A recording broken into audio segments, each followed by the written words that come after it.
যারা আমার কাছে এসে আমার আশ্রয় গ্রহণ করে তাদের দুঃখ আমার হৃদয়ে আর্দ্র হয়। এই আর্দ্রতাই আমার দয়া, এই আমার শক্তি, যা তাদের উপর প্রসারিত হয় এবং তাদের দুঃখ দূর হয়।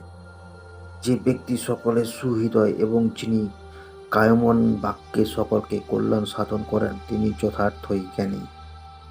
তোমার মতো পবিত্র আর কিছুই নেই। সত্যই যে স্বর্গের আরোহণ একমাত্রই পথ, তাতে কোনো সন্দেহ নেই।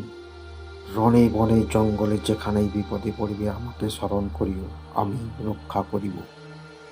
অন্ধকার ঘরে থাকলে তবে যদি কেউ জিজ্ঞাসা করে তুই কে, তুই বলিস আমি। আমাকে যদি কেউ জিজ্ঞাসা করে, আমিও বলি আমি। নামে নামে যদি এত মিত্রতা হয়, তাহলে আমিতে আমিতে কেন মিত্রতা হতে পারে না? অর্থ উপার্জন করা, তা রক্ষা করা এবং তা খরচ করার সময় বিশেষ দুঃখ ভোগ করতে হয়।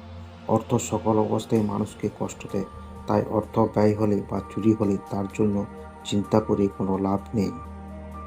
গর্ব করো কিন্তু অহম্মক হও না, ক্রোধ করো কিন্তু ক্রোধান্বিত হও না। মন যা বলে শোনো, কিন্তু আত্মবিচার ছিল না, কারণ মনের মতো প্রতারক আর কেউ নেই। মহাপুরুষের বাক্য ও শাস্ত্রের বাক্যের প্রতি মনের শ্রদ্ধা না থাকলে প্রকৃত আত্মবিচার করা সম্ভব নয়।